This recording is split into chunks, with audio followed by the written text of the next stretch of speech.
आज भरत जी की आसक्ति मृग के बच्चे में हो गई, बड़ा प्रेम करने लगे, भगवान के भजन को करना छोड़ दिया और धीरे धीरे आज भरत जी की वृद्धावस्था आ गई और आज वो मृत्यु को प्राप्त हो गए। लेकिन जब उनकी मृत्यु हुई तो वो सोचने लगे, अंत समय में भी वो सोच रहे हैं कि अब मैं मरने वाला हूं, हिरण का बच्चा अकेला रह जाएगा, इसे जंगली जीव खा जाएगा। कहने का भाव उन्होंने अंत समय में मृग के बच्चे के सोचने में, मृग के बच्चे में उनकी आसक्ति रही और उन्होंने अपने प्राणों को छोड़ दिया।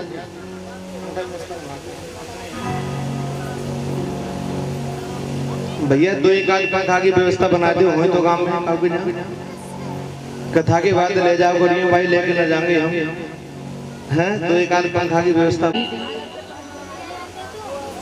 जिस चीज का स्मरण करता है उसी योनि में उस व्यक्ति को जन्म लेना पड़ता है। अंतमति सोई गति। इसीलिए बहुत से लोग तो ये सोचते हैं कि अब तो हम खूब मोह माया में पड़े रहे, पर जब मरेंगे जब जरूर राम को नाम ले लेंगे। लेकिन राम का नाम इतना आसान नहीं है। तुलसीदास जी कहते हैं कि जन्म जन्म मन जतन कराई और अंत राम कहे आवत नहीं। चाहे तुम जीवन भर नाम लो, कितने बड़े बड़े संतों ने अपने शरीर को त्याग दिया, लेकिन अंत समय में भी उनके मुख से राम का नाम नहीं निकला। तो हमारी और आपकी तो चलती क्या है? हमारी और आपकी तो भक्तों में भी गिनती नहीं है, संतों की तो चलती क्या है? इसीलिए पूरे जीवन ऐसा नियम बना लो कि हर समय कोई भी काम कर रहे हो, हर समय राम राम राम राम करते हो। कोई एक व्यक्ति था, उसने एक तोता पाल रखा था। उस व्यक्ति ने तोते को हर समय राम राम राम राम राम राम रटना सिखा दिया। वो तोता कभी भी बोलता तो हमेशा क्या बोलता? राम राम राम राम ऐसे करके बोलता था, नित्य प्रति ऐसा अभ्यास था उस तोते को। एक दिन एक बिल्ली आई, एक बिल्ली आई और उस तोते को पकड़ लिया। और तोते को जब उस बिल्ली ने अपने मुंह में पकड़ा तो वो तोता राम राम राम राम तो भूल गया और टेंटे टेंटे करने लगा। क्यों? क्योंकि उसे कष्ट हो रहा था। और जब कष्ट हो रहा था तो वो ये तो भूल गया कि बचाने वाला भी भगवान है और मारने वाला भी भगवान है, जिसका मैं नित्य प्रति नाम लेता हूँ। हो सकता है उसी की इच्छा हो कि आज मैं नहीं बचूंगा तो उसी का नाम क्यों ना लूं, क्योंकि हो सकता है वो कोई ऐसी कृपा करे कि मैं बच जाऊंगा। लेकिन जिसको कोई रटा दे, कहते हैं ना रटंत विद्या फलंत न भवति। जब हम कोई भी कार्य करें तो उसे हमें दिल से करना चाहिए, उसमें श्रद्धा होनी चाहिए और विश्वास होना चाहिए। किसी की नकल नहीं करनी चाहिए, होड़ा होड़ी जैसे ही दिखावे के लिए। तो दिखावा ही होता है। और कोई जब हम दिल से कार्य करते हैं तो दिल से करने की तो बातें ही अलग होती है। तो वो तोता राम राम राम राम करता था क्योंकि उसके मालिक ने उसे सिखाया था, पर वास्तव में राम के नाम की महिमा क्या है वो उसे नहीं पता थी। अगर उसने उस मालिक ने शुरू से उसे सारी बातें बतलाई होती विस्तार पूर्वक कि भैया राम का नाम तो ऐसा है, अच्छे अच्छे को कल्याण कर देता है, कितना ही पापी क्यों ना हो। अगर ये बताया होता, राम के नाम का बखान उससे सुनाया होता, उसको ग्रंथों को सुनाया होता, तो वो तोता ध्यान रखता कि भाई मरते समय भी मुझे बचाएगा तो राम ही बचाएगा, मारेगा तो राम ही मारेगा, तो क्यों ना उसी का नाम लूं।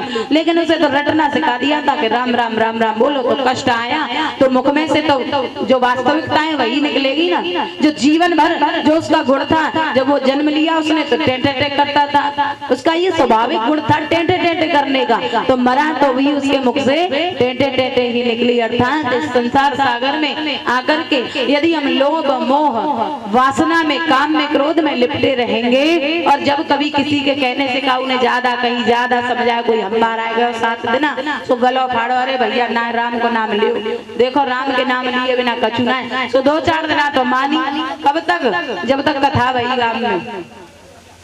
अच्छी बातों का प्रभाव कब तक रहता है, जब तक वो व्यक्ति हमारे सामने है, और जैसे ही वो गया, जैसे ही उसकी बातों को सुनना बंद किया तो वही अपने रोज के काम।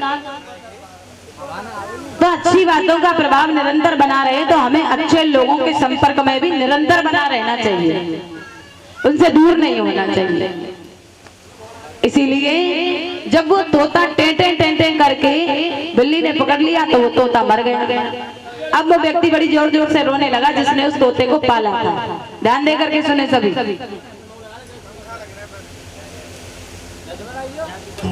अब ना तो पंखा ये ऐसे देख रहे हैं जैसे आज पहली बार पंखा देखे हुए, आज पहले कभी देखे ही नहीं। भाई सुन लियो ना, ध्यान दे। तोता मरेगा टेंटे टेंटे करके, अब्बा को मारने के रो रहे हो, तोता मरेगा तो कोई तुम बार आए हो भैया, काय को रो रहे हो, तोता मरेगा जाके मारे, ना भैया मैं तोता के मारे ना रो रहा हूँ, मैं तो जाके मारे रो रहे हूँ। कभी केहू साल निकल गई जाए सिखाए कि राम राम राम राम कर, और जाने खूब राम राम राम राम करी, पर जब मरो तो टेंटे टेंटे करके मरो, पर राम राम करके नहीं मरो। तो भैया मैंने इतने साल यहाँ पे राम राम के बाई, जब ये तो जानवर है, पशु पक्षी है, ये टेंटे टेंटे करके मरो तो वो तो अपनी चिंता है रही है कि मरते समय पर मेरे मोते टेंटे टेंटे निकलेगी कि राम का नाम निकले हो। लेकिन वो व्यक्ति बड़ा विद्वान था कि वो इतना सोचने लगा।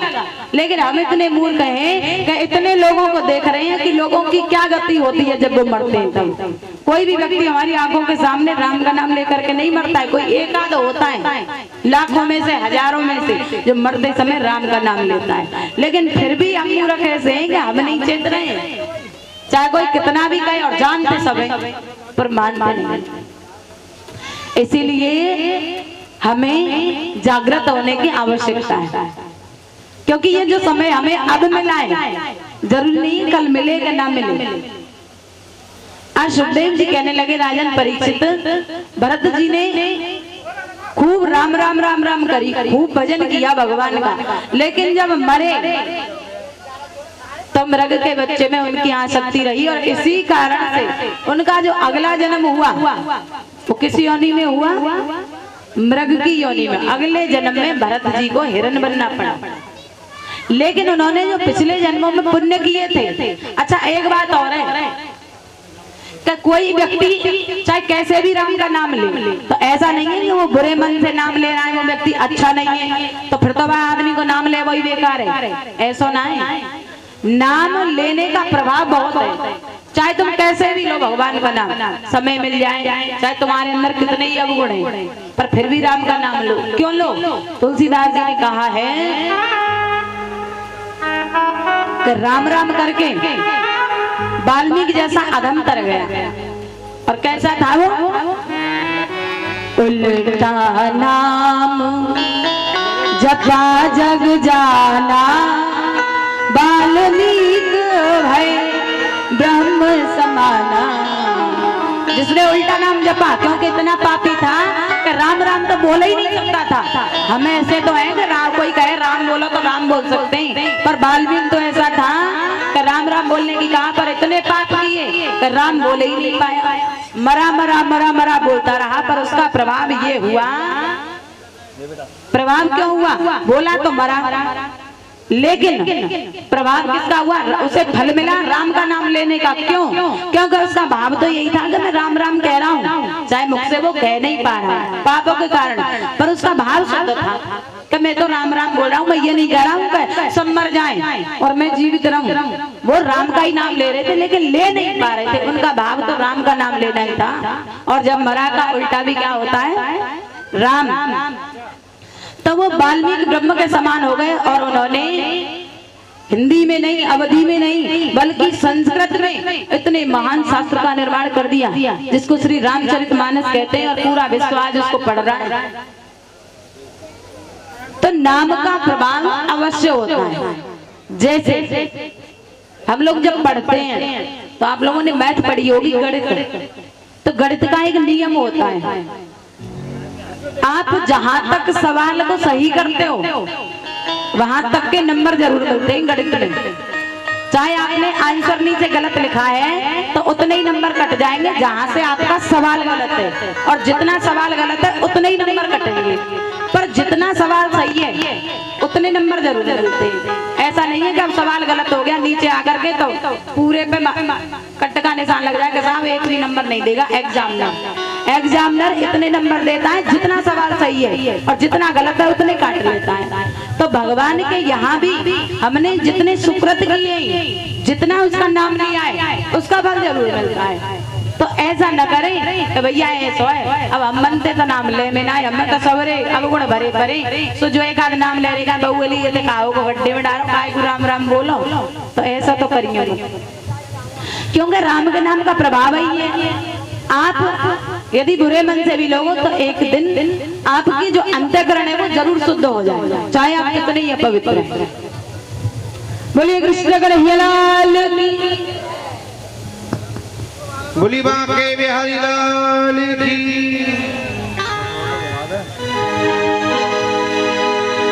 और इतने बैना चुकायो बेईमान, किरायो काया कुटिया को। और इतने बैना मेरे भैया तेरे बैना, हर तेने अबैना चुकायो बेईमान, किरायो काया कुटिया को। तेने अबैना चुकायो बेईमान, किरायो काया कुटिया को।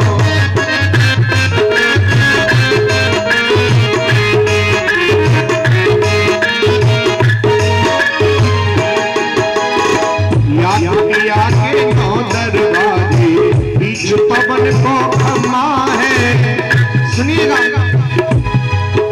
अरे याद पिया के नौ दरवाजे, बीच पवन को खम्मा है। आमद जामद कोई नहीं दिखे, भारी एक अचम्मा है। आमद जामद कोई नहीं अबैना चुकायो बेईमान, किरायो काया कुटिया को।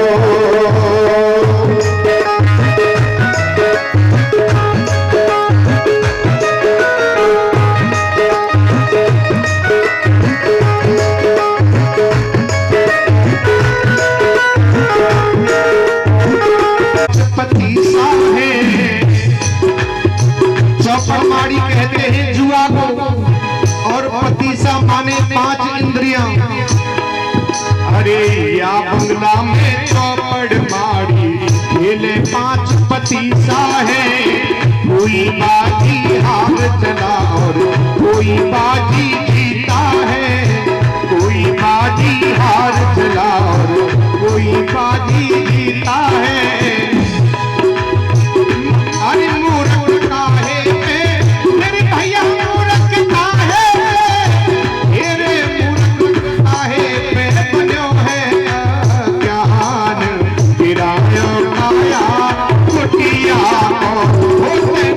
अबैना चुकायो बेईमान, किरायो काया कुटिया को। बोलिए परीक्षित जी महाराज की।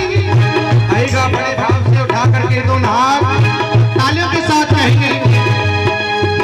पाप कपट से माया जोड़ी कर बैठो नादानी है। उन्हें पाप कपट से माया जोड़ी डर बैठो नादानी है, भूखे प्यासे लौट जाए तू प्यावे तक न पानी है, भूखे प्यासे लौट जाए तू प्यावे तक न पानी है। तेरे मूर्खता है हमें मूर्खता है, तेरे मूर्खता है पियो है अभिमान, किरायो काया कुटिया को।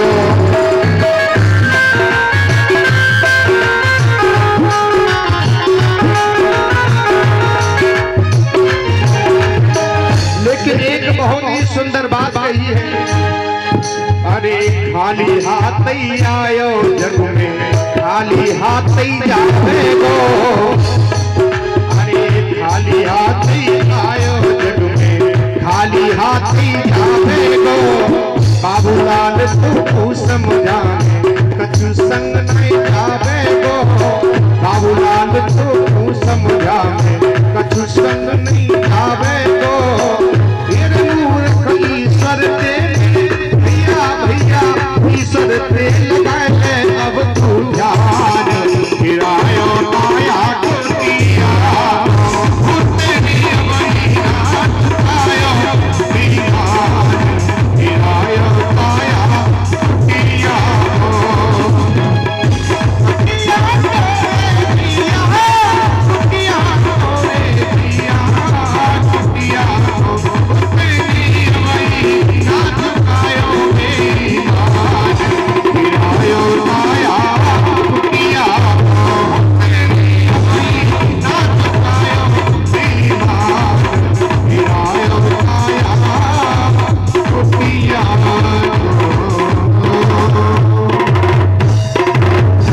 बांके बिहारी लाल की जय।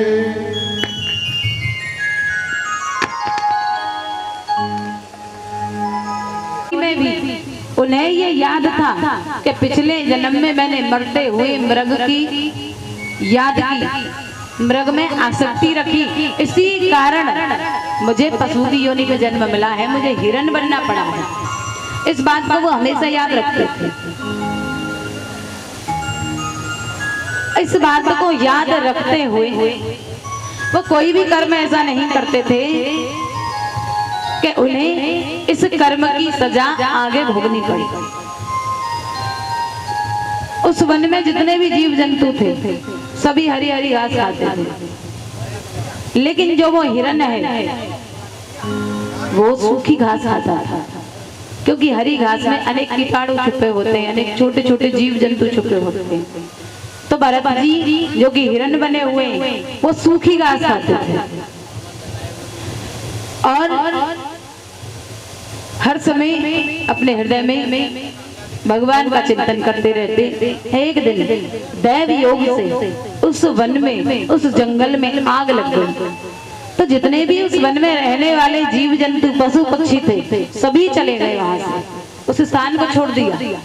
लेकिन वो जो हिरण है, जो भरत बना हुआ हिरण है, वो हिरण वहीं पड़ा रहा और अंत समय में उसने अपने ध्यान को परमात्मा से जोड़ दिया और अपने उस शरीर को उसी वन में शांत कर दिया, छोड़ दिया। और उसका प्रभाव ये हुआ कि उसका जो अगला जन्म है उसे मनुष्य योनि में मिला और ब्राह्मण कुल में मिला। लेकिन जन्म देते ही उनकी माता का देहांत हो गया। उनके पिता ने दूसरी शादी कर ली। सौतेले भाई भरत जी भी बड़े हो गए और सौतेले भाई भी बड़े हो गए। तो उस भरत के जो पिता हैं, जो हिरण अब इस ब्राह्मण कुल में जन्मा है, उनके जो पिताजी हैं वो ब्राह्मण हैं। ब्राह्मण होने के कारण वो उनसे कहते कि बेटा ऐसा करो, पड़ोस में सत्यनारायण की कथा हो रही है, तुम कथा करना सीख लो, कथा करने चले जाना। लेकिन इस जन्म में उस बच्चे को अपने पिछले दोनों जन्म याद थे कि इससे पहले जन्म में मैं भरत था और उससे आगे वाले जन्म में हिरण्योनि को प्राप्त हुआ, लेकिन अब मुझे ये दुर्लभ जब मनुष्य का शरीर मिला है तो मैं अब कोई भी ना तो भलाई करूंगा ना बुराई करूंगा, हर क्षण ईश्वर का चिंतन करूंगा। क्यों करूंगा? क्योंकि बेशक हमें ये मनुष्य का शरीर मिल जाए, लेकिन इस जन्म में हमसे पुण्य भी होगा और पाप भी होगा। तो हमें पुण्य का भी फल मिलेगा और पाप का भी मिलेगा। पुण्य का फल तो ये होगा कि कबहु कर करुणा नर देहि और देत ईश बिन हेतु सन्नि। पुण्य का फल ये होगा तो पहले तो 84 लाख योनि में हमें भटकना पड़ेगा। पाप का फल तो ये होगा कि 84 लाख में भटकना पड़ेगा। लेकिन कबहु कर, कभी जब परमात्मा की दया होगी, करुणा होगी, तो हमें वो मनुष्य का जन्म दे देगा। कभी जब उसकी कृपा होगी तब, और नहीं होगी तो सड़े रहो पड़े रहो।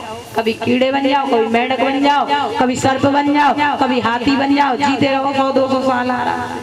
और कछुआ बन गए तो 300 साल कछुआ ही बने रहो। कछुए की उम्र बड़ी लंबी होती है।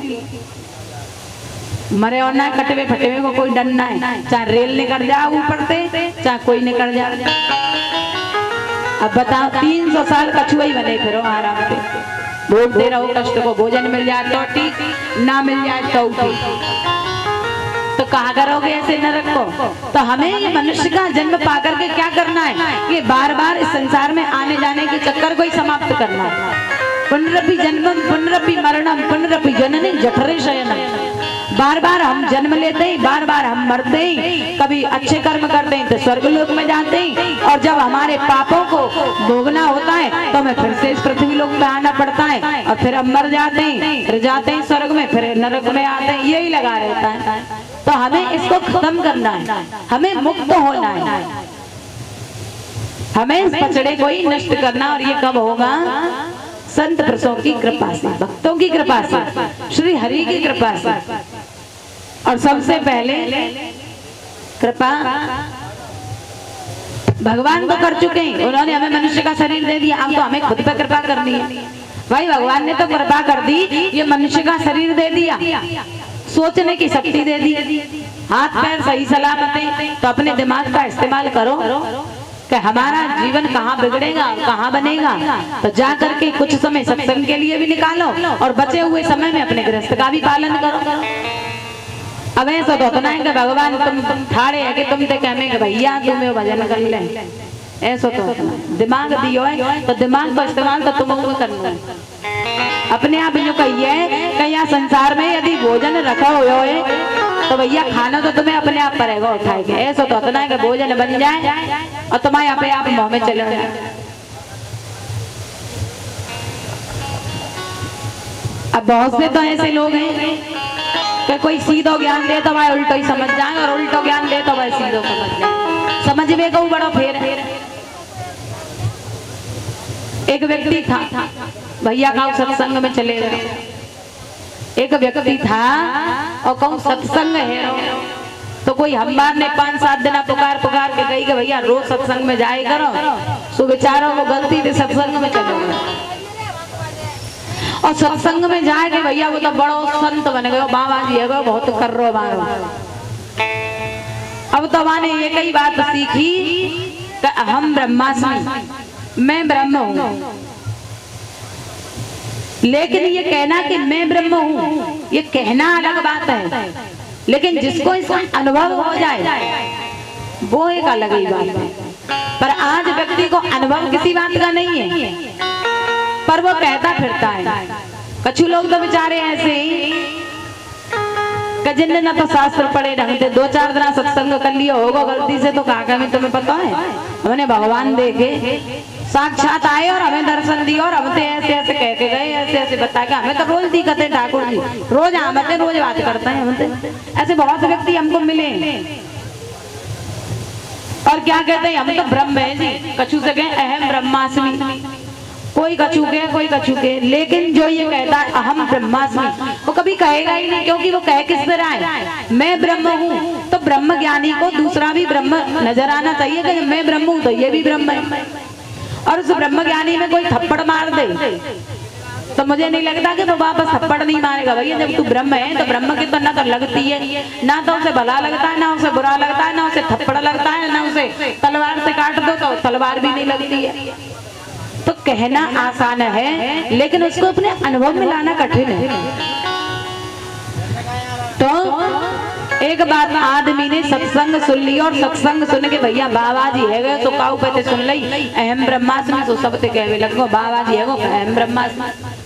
और कहते जो सुन ली शास्त्रन में दे के परमात्मा तो सब जगह व्याप्त है, परमात्मा तो हर जगह है और वास्तव में हर जगह है।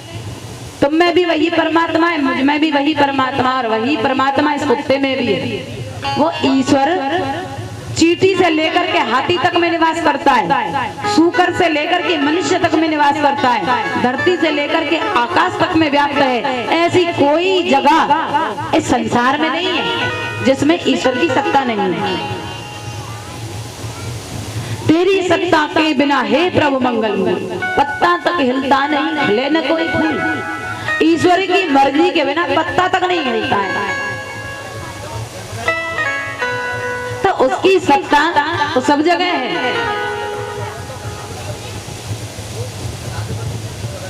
हर जगह मौजूद है लेकिन नजर आता नहीं। योग साधन के बिना कोई उसे पाता नहीं। वो हर जगह मौजूद है,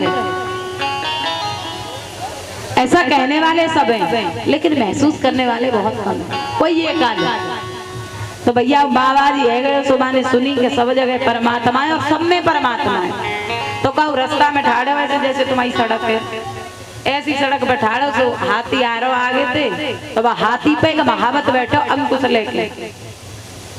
तो बाबा जी ते कही अरे बाबा बाबा आगे ते हट जाओ, हाथी आ रहे हो तुम्हें कुचल देगो, आगे ते हट जाओ। तो बाबा बोलो मैं तो आज ही सत्संग करके आयो और बताई कि सब जगह भगवान है, सब में भगवान है। तो जा हाथी में भगवान है और मैं भगवान को भगत हूँ।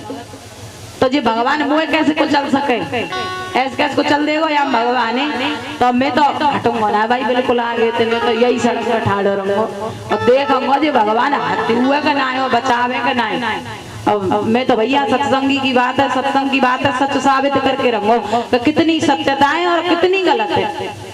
सब में भगवान है भैया, हाथी में भगवान है तो भैया मैं तो हट रोना हूँ आगे तो जी तो मुझे बचाए के सोई निकल जाएगा। सो हाथी महाराज आए और हाथी महाराज ने तो हड्डी पसली व बाबा जी की सब एक कर दे और ऐसी एक करेंगे बाबा जी मरेगो।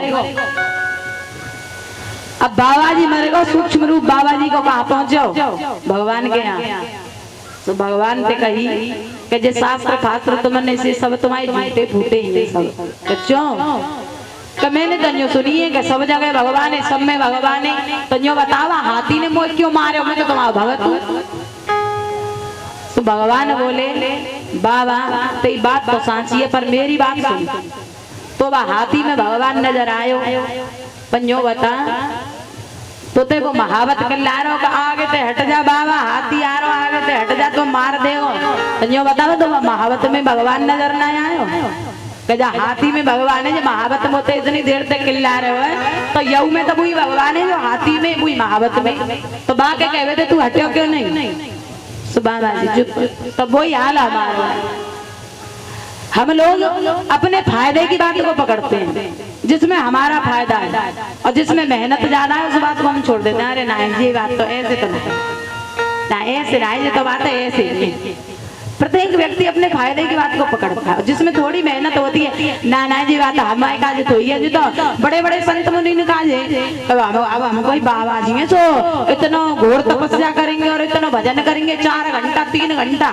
अब हम का कोई बाबा जी हैं। अब गृहस्थन को तो ऐसे ही है हाथ पाम धोए के सवेरे आरती कर लियो और संजाऊ आरती कर लियो एक दियो ठाकुर जी के आगे धर दो घी को, सुबह से यही बहुत है।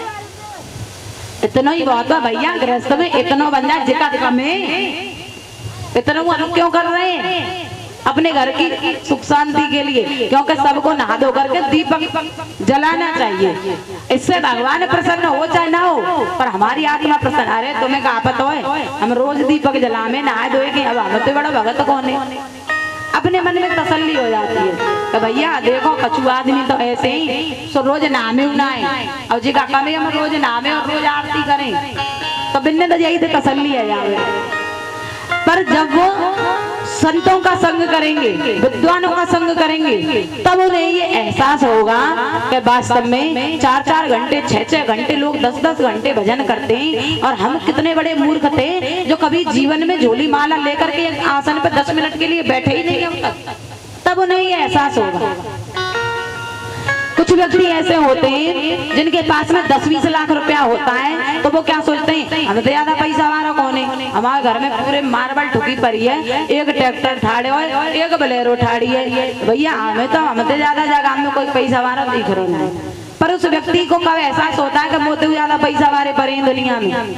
जब वो गाँव डीएम के यहाँ जाए, एसडीएम के यहाँ जाए या कोई बड़े अफसर के यहाँ जाए, तब वो देखता है कि 10-20 तो बोलेरो खड़ी हुई हैं और बोलेरो की तो गिनती नहीं है, मर्सिडीज खड़ी हुई है दरवाजे पे और 4-4 नौकर चल रहे हैं उसके साथ में, और जिसके 4-4 स्टार लगे हुए हैं वो उसके यहाँ चापलूसी करता है, उसके तलवे चाटता है उस बड़े अधिकारी के, और वो व्यक्ति वहाँ गलती से पहुंच जाए किसी कारणवश, तब उसे लगता है यार मैं तो जाके भैया जूता पॉलिश करवे पर आया हूँ तो ठीक है, ये तो बहुत पैसा वाला हूँ, वो पैसा तो कछु ना, ट्रैक्टर फैक्टर सब बेकार है। तो मल्लन को तो मल्लब तेरे और गरना है तो बाहर बतेरे। लेकिन एहसास कब होता है, जब हमारी उससे टकराव होता है, जब हमें कोई हमसे ज्यादा पैसे वाला मिलता है तब हमें ये एहसास होता है कि हम तो इसके सामने बहुत छोटे हैं। तो ऐसे ही जब हमें कोई सच्चा संत मिलता है, सत्संगी मिलता है, तब हमें ये लगता है कि हमने तो इतना जीवन ऐसे ही गवा दिया। वास्तव में भगवान का भजन ही सार है और बाकी सब मिथ्या है। लेकिन कब तक पहचान नहीं होती, कब तक अनुभव नहीं होता, जब तक वास्तव में हमें कोई विद्वान संत और विद्वान व्यक्ति नहीं मिलता है। शंकर जी ने कहा कि उमा कहूँ मैं अनुभव अपना और सत हर भजन जगत सब सपना है। उमा मैं अपने अनुभव से कहता हूँ, किसी की कही हुई बात को नहीं कह रहा हूँ। अब हम जैसे लोग तो ऐसे ही कहे, तुम बारन की कही हुई बात है कह दें, पर शंकर जी तो अपने अनुभव से कह रहे हैं कि उमा ये जगत असत्य है, केवल राम का नाम इस जगत में सार है, सत्य है, बाकी सब मिथ्या है। आज श्री सुखदेव जी कहने लगे राजन परीक्षित, आज उस हिरण का जन्म एक योग्य ब्राह्मण के घर में हुआ, लेकिन उसकी माता का देहांत हो गया। पिता ने दूसरी स्त्री से विवाह कर लिया, उनके भी भाई हुए, उनके बच्चे हुए, और ये भरत भी जो मृग था वो भी उस घर में बड़ा होने लगा। बड़ा होने के बाद भरत जी को वेद वेदांतों का ज्ञान है, शास्त्रों का ज्ञान है, उपनिषदों का ज्ञान है, लेकिन वो किसी से बोलते ही नहीं है। जब से पैदा हुए हैं तब से अपने मुंह को नहीं खोला किसी भी वस्तु के लिए। और उनके जो सौतेले भाई हैं वो कैसा व्यवहार करते थे उनके साथ में, कि वो उनके लिए रात का बचा हुआ भोजन, खल, भूसा, चुनी, जो जिस वस्तु को, जिस पदार्थ को जानवर खाते हैं उसको भरत जी के लिए देते थे, लेकिन उन्हें कभी दुख नहीं हुआ। अच्छा भोजन मिल गया गलती से तो कभी उन्हें प्रसन्नता नहीं हुई, हमेशा एक भाव में, एक रस में रहते थे। पिता ने देखा कि ये तो बिल्कुल मूर्ख है, बोलता नहीं है, न तो गायत्री मंत्र का उच्चारण करता है, न सत्यनारायण की कथा जानता है, कितना मैं इसे सुनाता हूँ पर ये तो बोलता ही नहीं है, ये तो बिल्कुल मूर्ख है, जड़ है। तो उनका नाम पड़ गया जड़ भरत। अब तो जड़ भरत जी बड़े होने लगे, बड़ा उनके साथ दुर्भाव होने लगा और अनाप शनाप जड़ भरत जी से काम लेने लगे। उनके भाई खेतों की रखवाली के लिए भेजते, लेकिन उन्हें भोजन नहीं देते, एक समय देते, एक समय भूखा ही रखते, लेकिन फिर भी वो हमेशा अपने मन में अपने ध्यान को प्रभु के चरणों में लगाकर रखते। एक दिन जड़ भरत के भाइयों ने कहा कि जाओ हमारे खेतों में जो फसल है उसकी पक्षियों से जाकर के रखवाली करो, जो भी पक्षी आए उन्हें भगा देना। लेकिन जड़ भरत जी तो मन ही मन में और पक्षियों को बुला रहे हैं, कहने लगे कि राम जी की चिड़िया, राम जी को खेत, खाओरी चिड़िया भर भर पेट। क्या कह रहे हैं? राम जी की चिड़िया राम जी को खेत और खाओरी चिड़िया भर भर पेट। मेरा क्या है? मेरा तो कुछ भी नहीं है, ये सारा संसार उस परमात्मा का है। हम भी उसके, खेत भी उसका है, चिड़िया भी उसकी है, तुम मैं क्यों भगाऊं? इसी समय उनके जो सौतेले भाई हैं वो आ गए। उन्होंने देखा अरे ये तो हमारे खेतों की रखवाली नहीं करना, फ्री में ही खाता है, ये बासी कुसी ये भी बंद कर दो और इसको यहाँ से भगा दो। जड़ भरत जी को बहुत मारा, बहुत पीटा और घर से भगा दिया। जड़ भरत जी अपनी मस्ती में चलते जा रहे हैं। उनका एक नियम था, जब वो चलते थे तो अपने पैरों से 5 हाथ आगे की भूमि को देख करके चलते थे। उस बीच में यदि कोई दिखाई देता तो वो अपना पैर और आगे रखते। तो मुझसे कोई छोटा मोटा जीव, चींटी चीटा जो भी होते हैं, वो गलती से भी अपराध ना हो जाए, मर ना जाए, इतना देख करके चलते। लेकिन जब वो इस प्रकार से चल रहे थे तो वहीं होकर के एक राजा निकला जिसका नाम रहुगण था। और वो राजा किसी दूसरे स्थान पर जाकर के कपिल मुनि से ज्ञान प्राप्त करने के लिए जा रहा था। 4 कहारों ने राजा की पालकी को पकड़ रखा था। एक कहार की तबीयत खराब हो गई, अस्वस्थ हो गया वो, तो राजा ने आदेश दिया कि इस संसार में जो कोई भी दिखाई देता है, ये सारी प्रजा हमारी नौकर है और हम मालिक हैं, तो कोई भी तुम्हें मिले उसी को हमारी पालकी के नीचे लगा लेना। तो जब वो कहार जा रहे थे, रास्ते में जड़ भरत जी मिल गए। जड़ भरत जी का खूब लंबा चौड़ा तगड़ा शरीर था। कहा अरे रुको, हमारी पालकी के नीचे लग जाओ। उस कहार को हटा दिया और भरत जी को लगा दिया। तो भरत जी का तो वही नियम, नीचे देख करके चलते थे। अब तो भरत जी नीचे देखें, कोई चींटी या चींटा, कोई छोटा जीव हो तो उछल जाए और दूर पैर रखें। जब व्यक्ति उछलेगा, दूर पैर रखेगा, तो जो ऊपर डोली में बैठा हुआ है उसका सिर ऊपर लगेगा। तो व्यक्ति को वास्तव में नीचे देख करके चलना चाहिए। पर इस दुनिया में बड़े मूर्ख लोग भी होते हैं। तुमने कोई ऐसा आदमी देखा है कि वो ऊपर देख के चले? ऊपर देखने की तो जरूरत ही नहीं है, नीचे देख करके चलना चाहिए।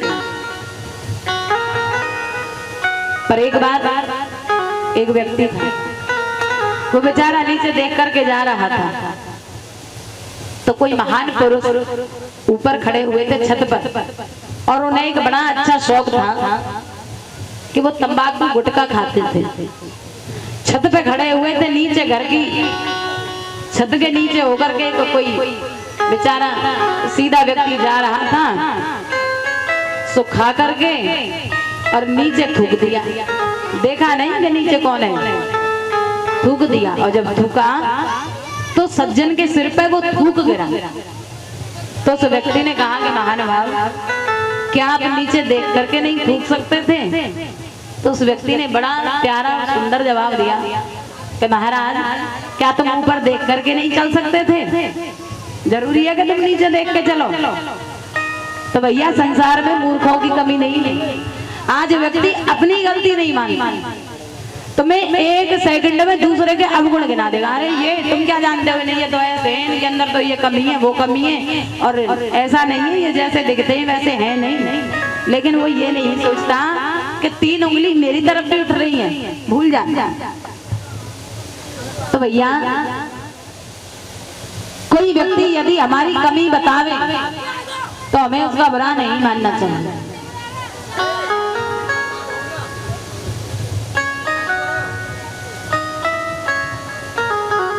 आज सुखदेव स्वामी कहने लगे, राजन परीक्षित महाराज, जड़ भरत नीचे की भूमि को देख करके चलते थे और वो उछलने लगे तो राजा को कष्ट हुआ। राजा ने कहा, अरे तू इतना मोटा काजी है, तेरा हाथी जैसा शरीर है, तुझे चलना नहीं आता? किस प्रकार से चलना चाहिए? जड़ भरत फिर भी चुप रहे। कुछ देर बाद कोई उनके पैर के नीचे उन्हें दिखा कोई छोटा मोटा जीव जंतु है, तो वो दोबारा से थोड़ा दूरी पे जाकर के उन्होंने अपना पैर रखा, तो दोबारा से उस रहूगण का सिर उस पालकी में लगा। तो रहूगण ने दोबारा से कहा, कहीं तुम्हें बुखार तो नहीं है? मुझे लग रहा है कि तुम ज्यादा ही दुबले पतले हो। क्या किया उस पर? ये टॉन्ट किया, ताना कस दिया, क्योंकि वो मोटे ताजी थे। लगता है कई दिनों से भूखे हो, खाना वाना नहीं मिलता है, तुम्हें चला नहीं जा रहा है इसलिए। अब तो रहूगण की बात को सुन करके जड़ भरत के नेत्रों में आंसू आ गए। इसलिए नहीं आए कि इसने मुझे इतना भला बुरा कहा, बल्कि इसलिए आए कि मैं 40 वर्ष का हो गया, लेकिन 40 वर्ष में मैंने अनेक पदार्थों को, अनेक सुखों को, अनेक दुखों को, सब कुछ इस संसार में देखा, लेकिन मैं कभी किसी से बोला नहीं। पर आज मुझे बोलना पड़ेगा। अगर मैं नहीं बोला तो संसार में जब ये संसार वाले मेरे चरित्र को सुनेंगे, पढ़ेंगे, तो वो ये कहेंगे कि जड़ भरत परम विद्वान था, परम ज्ञानी था, लेकिन उसके सिर पे सवारी करने वाला राजा रहूगण तो अज्ञानी रह गया। इसीलिए आज मुझे बोलना पड़ा, क्योंकि उस ज्ञान का क्या फायदा जो दूसरे लाभ ना उठा सके। हम तो ज्ञानी हैं, लेकिन दूसरे को अच्छी बात नहीं बता सकते, तो ये तो गलत है। तो जड़ भरत जी ने आज कहा कि हे राजन, तुम किसको मोटा और पतला कहते हो? किसको तुम हाथी जैसा शरीर बतलाते हो? मैं शरीर नहीं, मैं तो आत्मा। तुम भी शरीर नहीं हो, तुम भी आत्मा हो। और आत्मा न तो किसी की मोटी होती है, न पतली होती है, न छोटी होती है, न बड़ी होती है, न अच्छी होती है, न बुरी होती है, न उसका कोई रंग होता है, न उसका कोई रूप होता है। वो तो सबकी एक जैसी होती है। तो जो मैं हूँ वही तुम हो, और जो तुम हो वही मैं हूँ। जब इस प्रकार से आज रहूगण ने उपदेशों को सुना, तो आज वो पालकी से नीचे गिरा और उनके चरणों में लेट गया, प्रणाम करने लगा, कहने लगा कि मैं तो कपिल मुनि से ज्ञान प्राप्त करने के लिए जा रहा था, लेकिन मुझे तो लगता है कि साक्षात कपिल मुनि ही वेश बदल करके और आप ही कपिल मुनि हो। तब रहूगण से राजन ने कहा, जड़ भरत ने कहा कि राजन, मैंने अभी कहा जो तुम हो वही मैं हूँ, जो मैं हूँ वही तुम हो, क्योंकि आत्मा सबकी एक जैसी होती है। आज रहूगण को जड़ भरत के कारण ज्ञान प्राप्त हुआ, उसका मन संतुष्ट हो गया। कहते हैं कि ये रहूगण कोई और नहीं, बल्कि जिस मृग के बच्चे में भरत जी की आसक्ति हो गई थी, वही मृग का बच्चा आज राजा रहूगण बन करके आया है। क्योंकि उसने इतने बड़े संत भरत जी की संगति की थी, भजन करते थे, तो वो बच्चा हिरण का साथ में रहता था, तो उस भजन का संग का फल उस हिरण को भी मिला।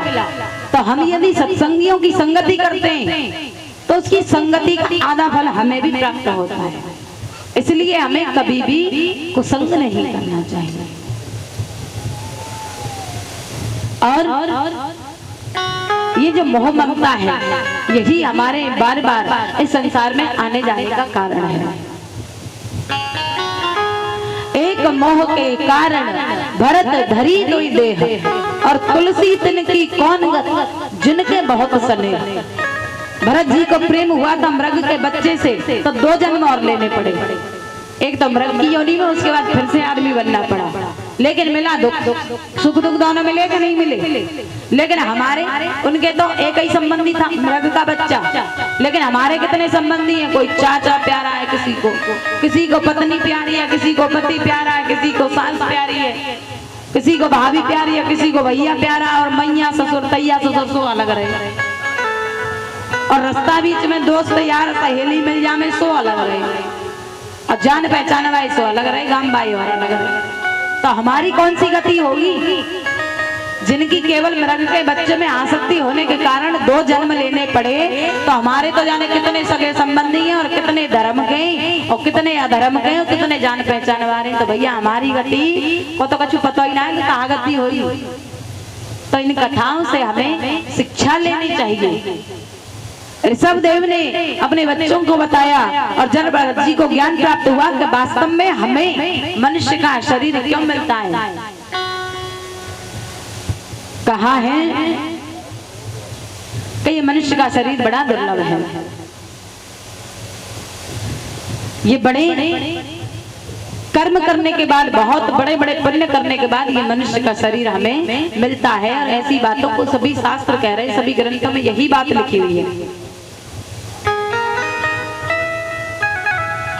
तुलसीदास जी ने कहा है, बड़े भाग मानुष तन पावा, सुर दुर्लभ सब ग्रंथन गावा, राम सिया रामा। बड़े भाग्यों से, छोटे मोटे भाग्यों से नहीं, छोटे मोटे पुण्यों से नहीं, बड़े भाग्यों से, बड़े भाग मानुष तन पावा, बड़े भाग्यों से ये मनुष्य का शरीर मिला है। और मनुष्य का शरीर बहुत छोटा है। मनुष्य के शरीर से हाथी का शरीर बड़ा होता है कि नहीं होता? होता है कि नहीं होता? ऊंट का शरीर बड़ा होता है कि नहीं होता? तो तुलसीदास जी चाहते तो लिख सकते थे तो बड़े भाग्य हाथी तन पावा, बड़े भाग्य ऊंट तन पावा, बड़े भाग्य जिराफ तन पावा। जिराफ बहुत बड़ा होता है, लेकिन उन्होंने क्या लिखा? बड़े भाग मानुष तन पावा। लंबाई में चाहे व्यक्ति छोटा है, लेकिन वो अपने कर्मों के द्वारा महान हो जाता है। और जानवर कर्म नहीं कर सकते, साधना नहीं कर सकते, साधन नहीं कर सकते। व्यक्ति क्या कर सकता है?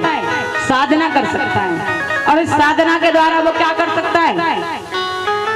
और ये शरीर कितना दुर्लभ है? सुर दुर्लभ। सुर माने होता है देवता।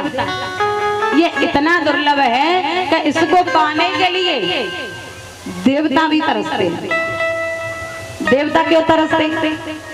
स्वर्ग में तो अनेक प्रकार के सुख होते हैं, नाना प्रकार की सामग्रियां होती हैं, अप्सराएं होती हैं, बड़ा सुंदर संगीत होता है और बहुत कुछ होता है, जो मांगे वो मिल जाता है।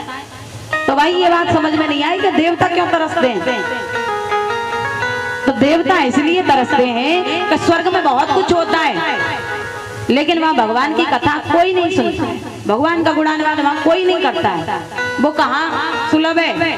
पृथ्वी लोक, मनुष्यों के द्वारा, संतों के द्वारा, भगवान के भक्तों के द्वारा हमें कथा सुनने को मिलती है, भगवान की लीलाएं सुनने को मिलती है, भगवान के चरित्र सुनने को मिलते हैं। इसीलिए कहा है सुर दुर्लभ सब ग्रंथन गावा।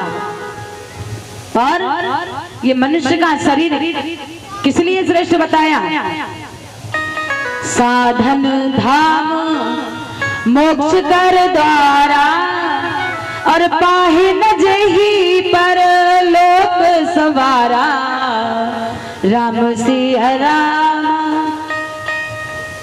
ये मनुष्य का शरीर इसीलिए श्रेष्ठ है क्योंकि इसी शरीर से हम साधना कर सकते हैं, और साधना करके हम मोक्ष के द्वार को, मुक्ति के द्वार को प्राप्त कर सकते हैं। बाकी किसी योनि में, किसी भी पशु में, किसी पक्षी में इतनी क्षमता नहीं है कि वो अपने मुक्ति के मार्ग को प्राप्त कर ले।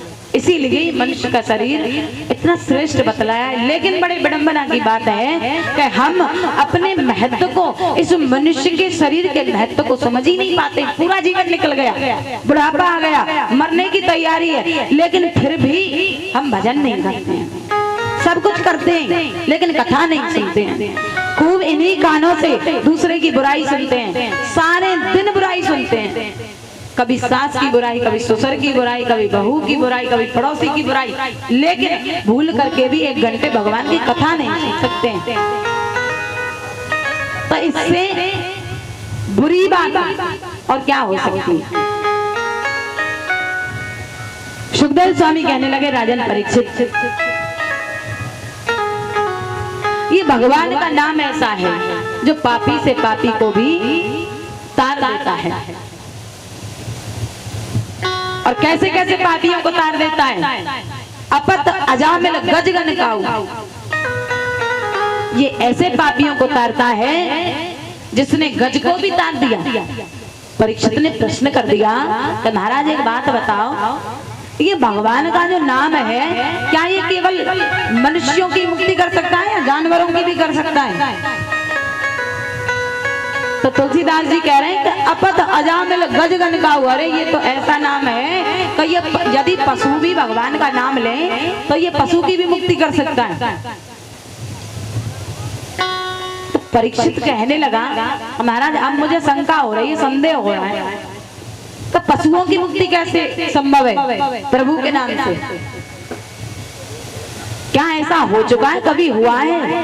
आप मुझे कोई प्रमाणित इसके बारे में प्रमाणित कथा सुनाओ तो तुम्हें विश्वास कर सकता हूँ, ऐसे तो मैं मानूंगा नहीं। तो सुखदेव स्वामी कहने लगे कि राजन परीक्षित, इस संदर्भ में मैं तुम्हें एक बहुत पुरानी पौराणिक कथा सुनाता हूँ कि एक समय त्रिकुटाचल नाम के पर्वत पर एक हाथी रहता था जिसका नाम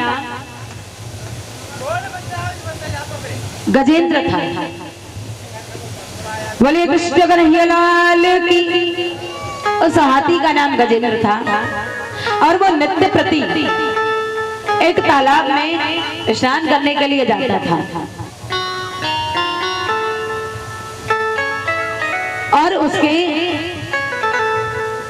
60,000 पत्नियां और 1 लाख पुत्र थे उस हाथी के। और उस हाथी के अंदर 10,000 हाथियों के बराबर अकेले हाथी में बल था।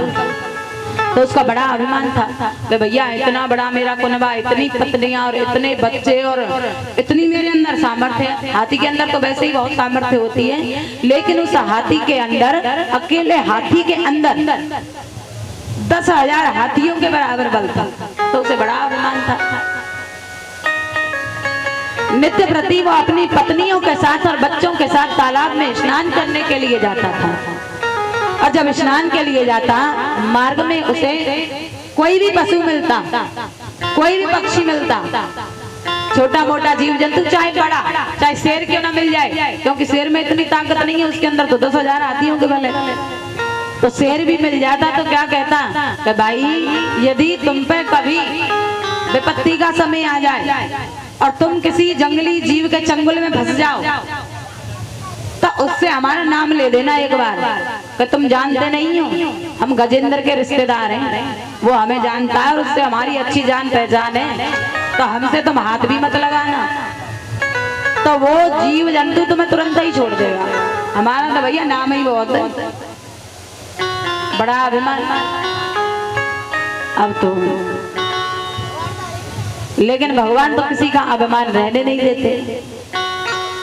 अब एक दिन गजेंद्र सरोवर में स्नान कर रहा था तो उसके पैर को एक ग्रहा ने पकड़ लिया, एक मगरमच्छ ने पकड़ लिया। अब गजेंद्र सोचने लगा अरे कोई छोटा मोटा जीव जंतु होगा, इसे क्या पता है कि महाराज जी आए हैं यहाँ पे। गजेंद्र देगा और माफी और मांगेगा 17 बार हमसे आकर के, महाराज हमें पता नहीं था आप नहाने आए हो, नहीं हम तो तालाब छोड़ के कहीं दूसरे में चले जाते, हम तो इस सरोवर को ही छोड़ देंगे। इतना अभिमान। लेकिन अब तो कई घंटे हो गए और सुबह से शाम हो गई, पर गजेंद्र के पैर को नहीं छोड़ा। अब गजेंद्र को लगा कि मेरी शक्ति क्षीण हो रही है, कम हो रही है और दर्द भी हो रहा है, पर ये तो जानवर जो भी है ये मेरे पैर को नहीं छोड़ रहा है। तो अब वो प्रयास करने लगा, अपने पैर को छुड़ाने की कोशिश करने लगा और कोशिश इतनी की कि उसने जितनी भी उसमें शक्ति थी सारी शक्ति लगा, पर अपने पैर को नहीं छुड़ा पाया। पूरी रात्रि निकल गई। अब उसे ये अनुभव हुआ, एहसास हुआ तो मेरी जितनी भी सामर्थ्य है मैंने सारी लगा दी, लेकिन मैं अपने पैर को नहीं छोड़ा पाया। तो ये तो कोई विशालकाय जीव है और इसके अंदर मुझसे अधिक बल है, तो अब मुझे अपनी पत्नियों की सहायता लेनी चाहिए। तो उसने अब अपनी पत्नियों से कहा कि भाई मुझे निकालो, और ये तो कोई बड़ा जीव जंतु लगता है, तो अब तुम मेरी सहायता करो। तो उसकी पत्नियों ने सूंड में सूंड फंसा ली। 60,000 पत्नियां हैं और सबने सूंड में सूंड फंसा ली और अपने पति की सूंड में फंसा करके और निकालने लगी। कहते हैं सुखदेव स्वामी के राजन परीक्षित ऐसा 1-2 दिन नहीं बल्कि कई हफ्ते गुजर गए, लेकिन वो पत्नियां अपने पति को नहीं निकाल पाई। और गजेंद्र को अनुभव हुआ कि भाई ये तो मेरे पत्नियों के बस की भी बात नहीं है, अब ये मेरे बेटे कब काम आएंगे। अरे मेरा इतना बड़ा खुनवा है, कोई बात नहीं, पत्नियां कामयाब नहीं हो रही तो बेटों को बुला लो। तब उसने अपने बेटों को बुलाया। 1 लाख पुत्रों ने 60,000 माओ की सूंड में सूंड फंसा ली और सब जने निकाल रहे हैं मिलकर, लेकिन वो भी नहीं निकाल पाए, बहुत समय हो गया। अब तो बेटे छोड़ करके चले गए। कहा पिताजी हमें माफ करो, तुम्हें तो बहुत समय हो गया, तुम तो निकलोगे नहीं, असंभव है तुम्हारा निकलना, पर तुम तो मर ही रहे हो। जो बताओ, तुम तो डूबोगे, हमें काहे को लेकर डूब रहे हो, तुम तो मरोगे ही मरोगे। अब हमें काहे को भूखे प्यासे मार रहे हैं, भला इतना देख खाओ ना, भूख लगते लग रही है और शरीर में दम और कम रह गए। तो भैया हम तो अपने घर को जा रहे हैं, माँ हमारी तो भैया अरबानी और बालक बच्चे बैठे हैं, तो गए छोड़ के। अब पत्नी रह गई, तो पत्नी बोली कि हम तो बालक अंधु पहले से लग रहे हैं तुम्हारे संग, और तुम तो वही निकले ना, और ऐसा लग रहा है कि निकलोगे नहीं। तो भैया हम तो जा रहे हैं, चूंकि हमारे बेटा बैठे, नाती बैठे, नातनी बैठी हैं, सुबह के हमें तो बहुत कर्तव्य पूरे करने, और तुम तो निकलोगे नहीं, और तुम्हारे कर्म भाग में होगा तो निकल आओगे ना, तो आराम से जा रहे हो। अब अकेले के पीछे हमें काहे को मार रहे हो, हम तो बच जाएंगे। तो पत्नी भी साथ छोड़ के चली गई। गजेंद्र अब देखा, चारों तरफ नजर पसार करके देखता है, दृष्टि डाली, कोई नहीं है। जिन पत्नियों पर इतना मोहित होता था, मेरी पत्नी बड़ी सुंदर है, मैं बड़ा प्रेम करता हूँ, मेरी पत्नियां मेरे लिए अवसर आने पर जान दे सकती हैं। पत्नियां कहती थी, ए पतिदेव, हम आपसे इतना प्रेम करती हैं कि अगर आपको कुछ हो गया तो हम आपसे पहले मर जाएंगे, हम जीवित नहीं रहेंगे, तुम्हारे बाद हमारा कौन है, आप तो हमारे सर्वस्व हो। वही पत्नियां छोड़ करके चली गई पतिदेव को, और एक पत्नी नहीं गई, 60,000 पत्नी भी चली गई, एक भी ऐसी पत्नी नहीं निकली कि तुम मरोगे तो हम मर जाएंगे तुम्हारे संग। अगर तुम्हारे संग मर गए तो इस लोक में तो हमारा नाम होगा ही होगा, और उस लोक में भी हमें ख्याति मिलेगी और हमारा कल्याण हो जाएगा, क्योंकि पतिव्रत धर्म से तो बड़ा कोई धर्म ही नहीं है संसार में। लेकिन सभी चली गई, एक पत्नी को भी तरस नहीं आया, सारे पुत्र चले गए, 1 लाख पुत्र थे, एक भी नहीं रहा। अब देखता है कि कोई नहीं है, और जब कोई नहीं है तब भगवान की याद है कि भैया अब तो कोई बचावे वाला ना है, सो अब हेत लगाओ भगवान पे, अब तो वही बचावे।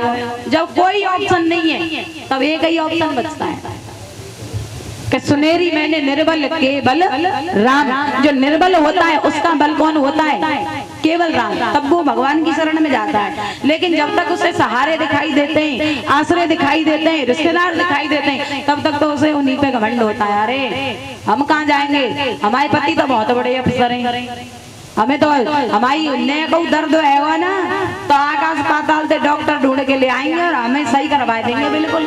हमें कहाँ है यार, पैसा की कहाँ कमी है हम पे, हमारे बराबर कोई पैसा वाला होता है, और हमारे आदमी की इतनी चलेगा, वो बहुत बड़ा अफसर है, ठाड़े ठाड़े डॉक्टर की लाइन लगा देगा, 100-200 डॉक्टर आएंगे, और हमारे तो भैया मूड में दर्द रह जाता है, तो हमारा आदमी बड़ी तकलीफ होती है, हमारा आदमी बड़ा प्यार करता है हमसे, ऐसा सुनने को मिले हमें बहुत जगह। और बहुत पति, हमारी जैसी पत्नी तो किसी की है ही नहीं महाराज, बड़ी अच्छी है, आप क्या जानते हो, इतना प्रेम करती है कि बस हमें कुछ हो गया तो हमारे साथ सती हो जाएगी, इतना अभिमान होता है। लेकिन महाराज इन कथाओं से हमें ये सीख मिलती है कि जब अंतिम समय आता है तो ना तो पत्नी साथ मरती है ना बेटा साथ मरते हैं, कोई भी साथ नहीं जाता है। क्या साथ जाता है, जितनी उस व्यक्ति ने अच्छाइयां और बुराइयां की हैं केवल वही साथ जाता है, और साथ नहीं जाता है। ये सब तो वैसे ही कहने वाले होते हैं।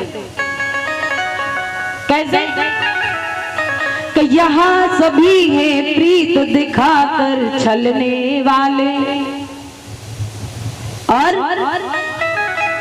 यहाँ प्रीत दिखा करके हमको गुमराह करके रखते हैं और व्यक्ति के आंखों पर प्रेम की ऐसी पट्टी बंधी रहती है, मोह की ऐसी पट्टी रहती है कि उसे बस मेरा बेटा, मेरी पत्नी, मेरी पुत्री और मेरा पति बस यही दिखाई रहता है।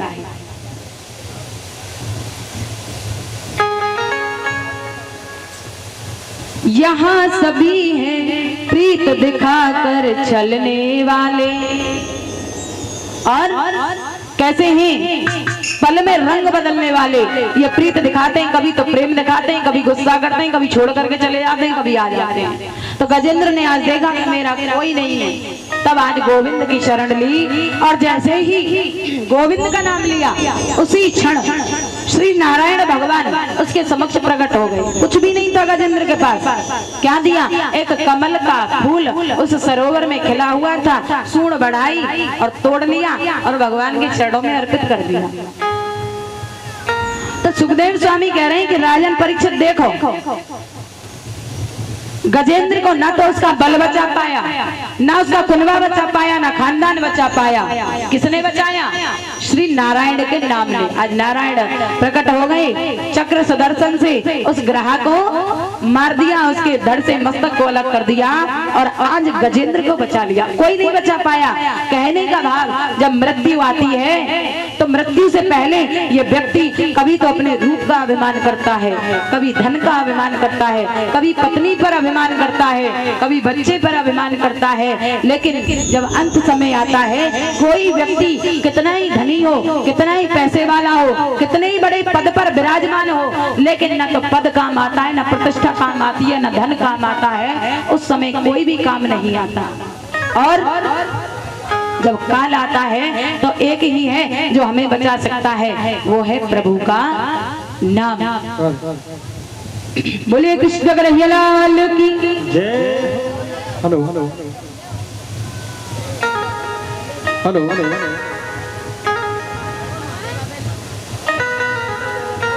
देखिए बात बताया जा रहा है, हरि का नाम ही हमारे जीवन का सार है और संसार में सब कुछ मिथ्या है।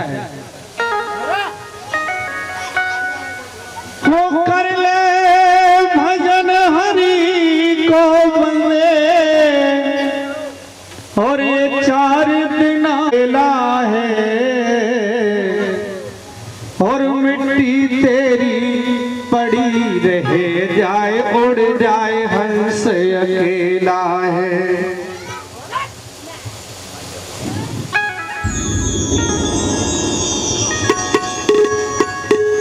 और कर ले भजन हरि को बंदे और 4 दिना को मेला है और मिट्टी तेरी पड़ी रहे जाए, उड़ जाए हंस अकेला है। मिट्टी तेरी पड़ी रहे जाए, उड़ जाए हंस अकेला है।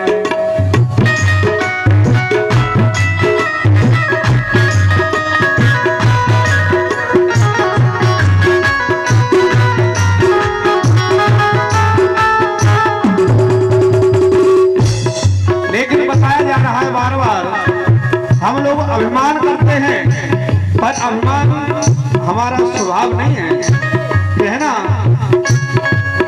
जहाँ माया पे अभिमान करे नर,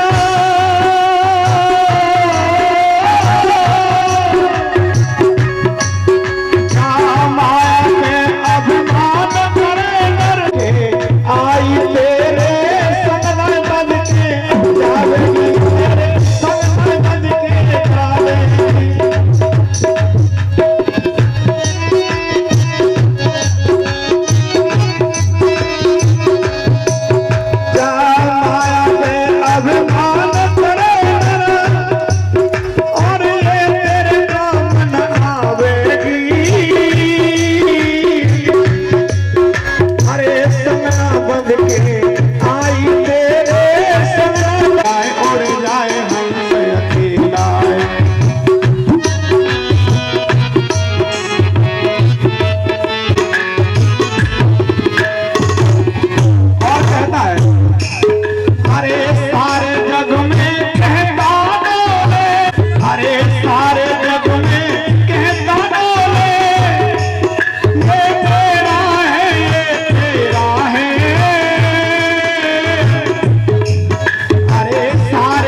जग में के दानों में, ये तेरा है, ये तेरा है, ये मेरा है ना तेरा है, जग चिड़िया रे बसेरा है, जग चिड़िया रे बसेरा है। लेकिन हम लोग माया की दुनिया में हैं और माया की रत रहते हैं। माया की दुनिया में बंदे, माया की दुनिया में बंदे, हाल धर्म ढकेला है, मिट्टी तेरी बड़ी रह जाए, उड़ जाए हमसे अकेला है।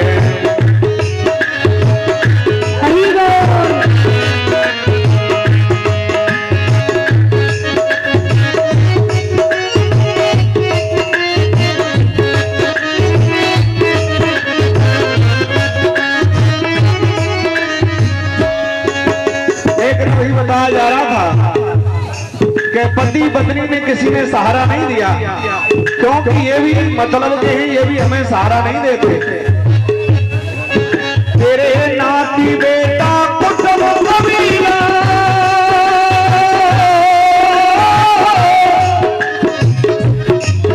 तेरे नाती बेटा कुटुंब कबीला, और सबको मुखड़ा मोड़ेंगे।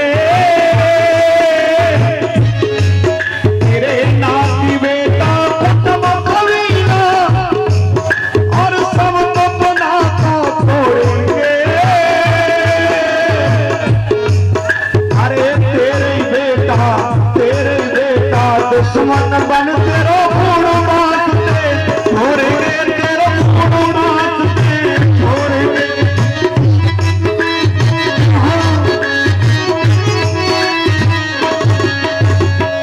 लेकिन जीवन का सार क्या है?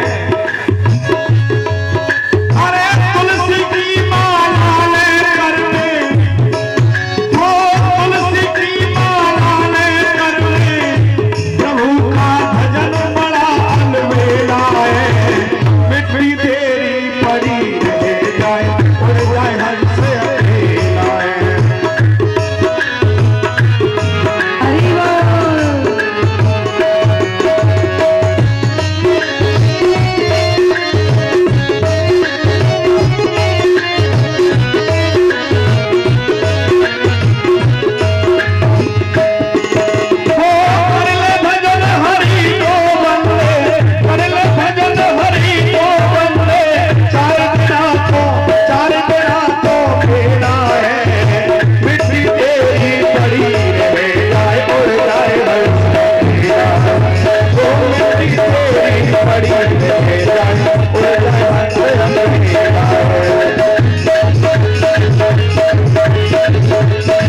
परीक्षित, भगवान का जो नाम है वो पापी से पापी का भी उद्धार करने वाला है। और ये नाम ऐसा है कि यदि इसे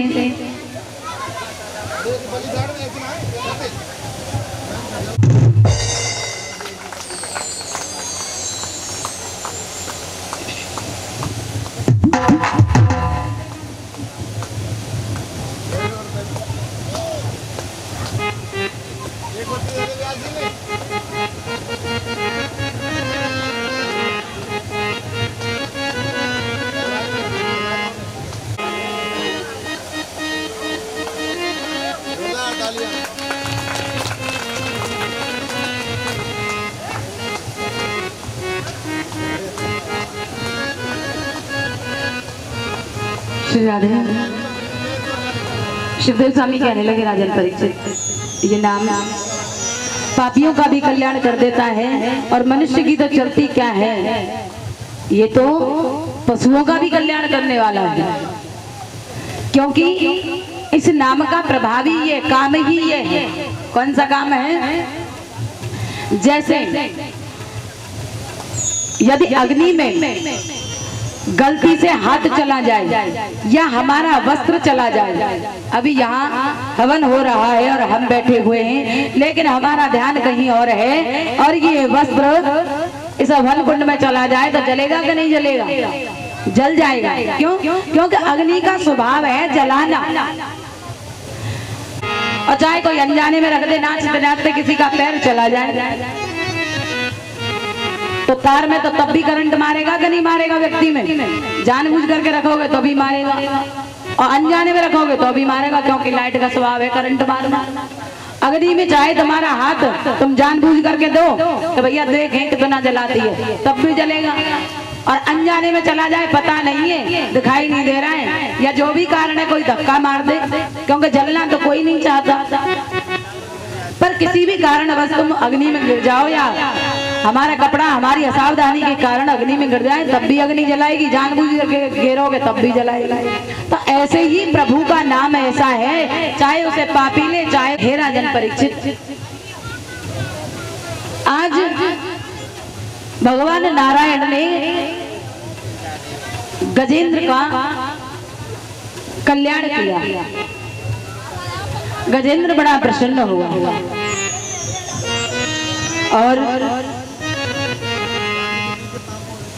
सुखदेव स्वामी से राजन परीक्षित ने कहा कि प्रभु,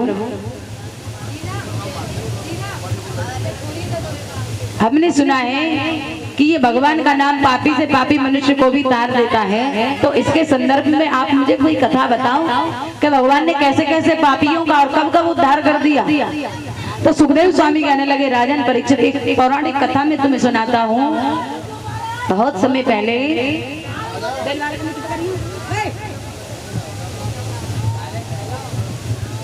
बोलिए कृष्ण कन्हैया लाल की। सुखदेव स्वामी कहने लगे, राजन परीक्षित, एक अजामिल नाम का ब्राह्मण था और वो बड़े ही सुंदर स्वभाव का था। भगवान का नित्य प्रति हवन करता था, रोजाना वन से समिधा लेने के लिए जाता था और नित्य प्रति अपने घर में हवन करता था। लेकिन आजकल के ब्राह्मण दूसरों के घर में तो हवन करने जाते हैं, पर आज ब्राह्मण अपने घर में हवन कोई साल 2-4 साल में एक बार करता है, ज्यादातर ऐसा देखने को मिलता है। तो ब्राह्मणों का कर्म है कि औरों के घर भी हवन करावे, औरों के घर यज्ञ करावे, लेकिन अपने घर में भी हवन अवश्य करे। औरों के घर में सत्यनारायण की कथा करे, बड़ी अच्छी बात है, क्योंकि पंडितों का ब्राह्मणों का ये कर्म है, लेकिन अपने भी घर में सत्यनारायण की कथा अवश्य करे। औरों के घर में भागवत करे, लेकिन अपने घर में भी भागवत अवश्य करे। ब्राह्मणों का ये कर्म होता है हवन कराना, हवन करना, दान लेना और दान देना, ये सब ब्राह्मणों को करना चाहिए। कहाँ कह रहे हो महाराज जी? अब देखो छेजों में तुम्हें पता है कि हमने शुरुआत ही लॉकडाउन के बाद में अपने गांव में भागवत करी। सबसे पहले जब से लॉकडाउन हुआ है तब से हमने अपने गांव में कथा करी है, उसके बाद आपके यहाँ कथा करी है।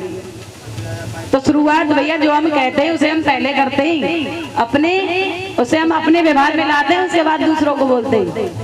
ऐसा नहीं है कि खुद उस काम को मत करो और दूसरों से कहो। हम बोलते भैया जो हम करते हैं, और जिसे हम नहीं करते हैं उसे हम दूसरों से नहीं बोलते हैं। बोलिए कृष्ण कन्हैया लाल की। सुखदेव स्वामी कहने लगे कि राजकने के बाद में अजामिल का जितना भी पूजा पाठ का जितना भी, मैं एक ब्राह्मण हूँ, ब्राह्मण का क्या कर्म है, मैं नित्य प्रति हवन करता हूँ, दुनिया क्या कहेगी? क्योंकि जब व्यक्ति के मन में पाप प्रवेश कर जाता है तो फिर वो ये नहीं सोचता कि मैं पहले क्या था और अब मैं क्या हूँ, और मुझे क्या करना चाहिए और मुझे क्या नहीं करना चाहिए, क्योंकि उसकी बुद्धि बिल्कुल भ्रष्ट हो जाती है। इसीलिए इन कथाओं से हमें शिक्षा मिलती है कि ऐसा नहीं है कि हम पाप अपने शरीर से करें, कोई बहुत बुरा हम कर रहे हैं वही तभी पाप होगा। अपनी सारी इंद्रियों को हमें हमेशा सतर्क रखने की आवश्यकता है। न जाने किस इंद्रिय से पाप कब हमारे हृदय में समा जाए, इसीलिए हमेशा अपनी आंखों को नियंत्रण में रखो। पर गलती से भी चाहे कोई पाप कर रहा है पर हमें नहीं देखना है, कर रहा है करो, अगर सामर्थ्य है तो उसे एक बार सलाह दो, तो भैया तुम ये गलत कर रहे हो और तुम्हें ऐसा नहीं करना चाहिए, ये शोभा नहीं देता है। लेकिन तुम्हें लगता है कि हमारी सामर्थ्य नहीं है, ज्यादा हंगामा होगा, लड़ाई हो जाएगी, सिर फट जाएंगे और हमें कुछ मिलेगा नहीं, उल्टा हमारे ऊपर आक्षेप लग जाएगा, थाने दरबार जाना पड़ेगा। तो भैया छोड़ो, तुम्हारी बला तुम संभालो, पर हम तुम्हें नहीं देखेंगे कि तुम क्या कर रहे हो।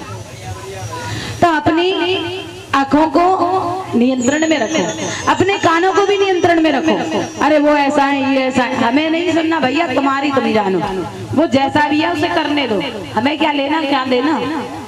तो अपने कानों को भी अपने नियंत्रण में रखो, अपनी जीभ को भी नियंत्रण में रखो। इस जीव से भी हमें नाना प्रकार के दुखों को झेलना पड़ता है, क्योंकि कहा है कि देखिए जीव जब बकवास बात करती है, मुसीबत खामोखा की सर पे आके पड़ती है।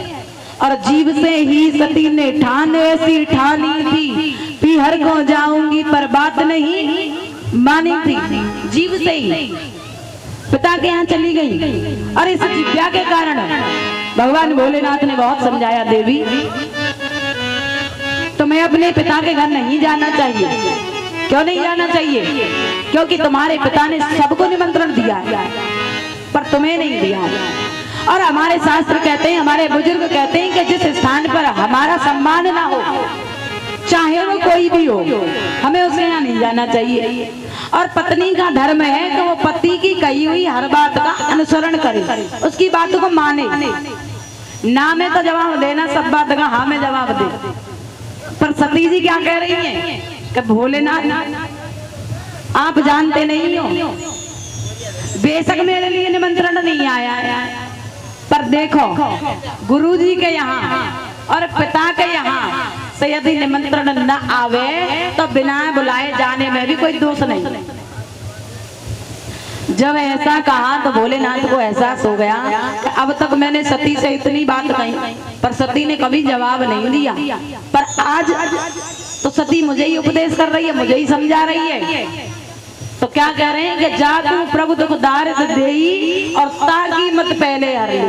तो भैया आज इसने मुझे जवाब दे दिया, अब तो मेरा कहना बेकार है। अब भोलेनाथ चुप हो गए, कुछ कहा नहीं। तो सती जी को क्या हुआ, पति की बात नहीं मानी तो अनर्थ का सामना करना पड़ा, अपने शरीर को पिता के यहाँ जा करके भस्म करना पड़ा। तो अपमान जहाँ पर हो, तिरस्कार जहाँ पर हो, वहाँ हमें जानबूझकर तो क्या भूलकर भी नहीं जाना चाहिए।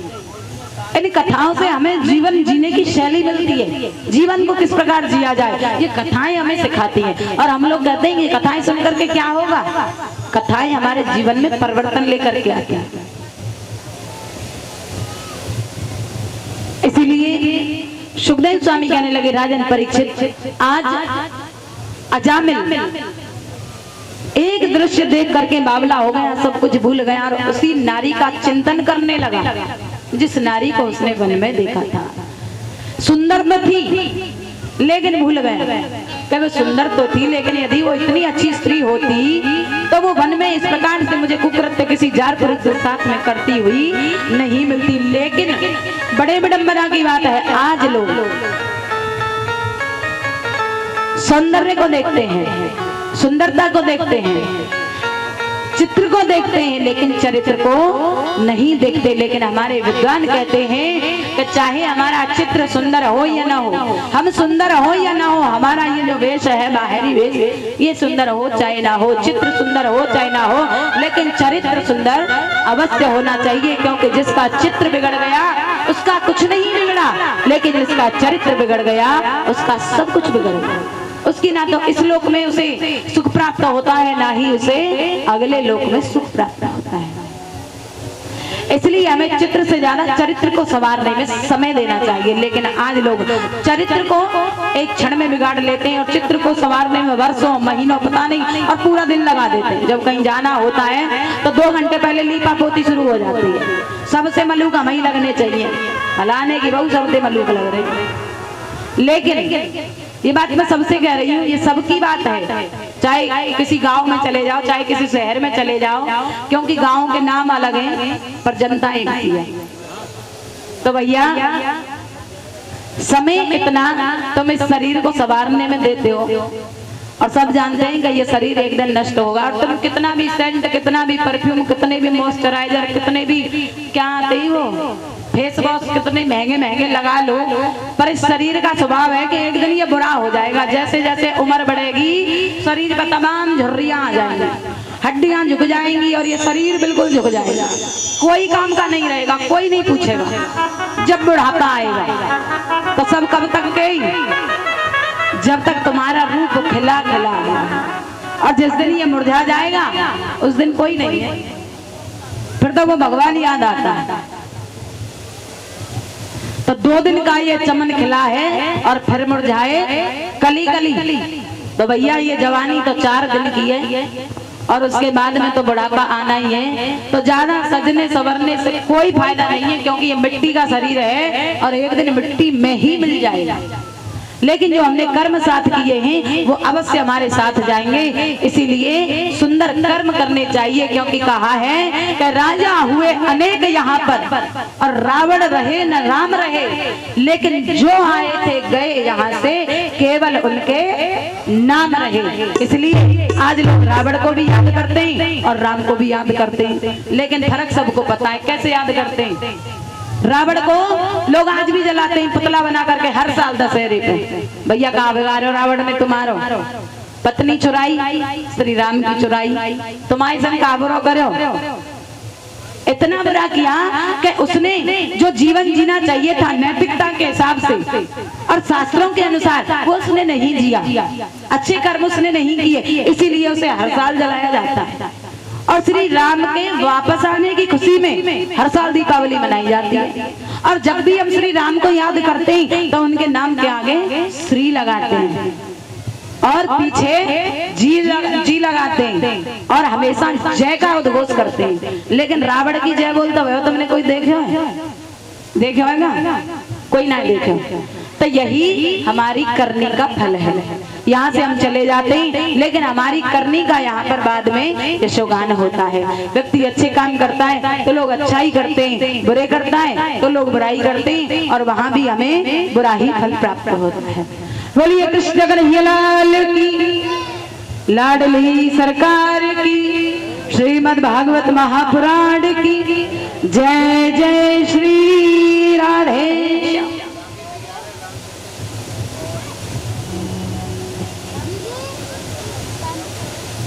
ओ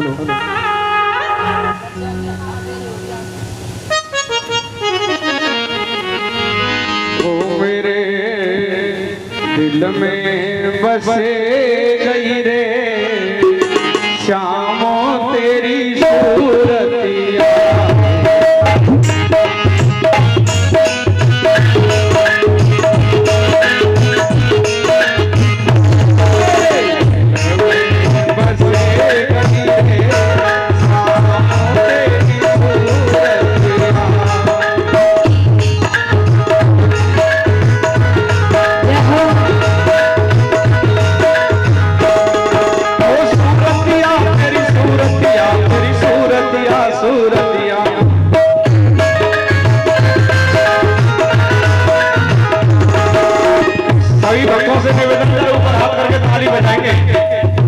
सभी भक्तों से निवेदन है ऊपर हाथ रख के ताली बजाएंगे, क्योंकि ताली बजाने से हमारे हाथों की रेखा बदल जाती है।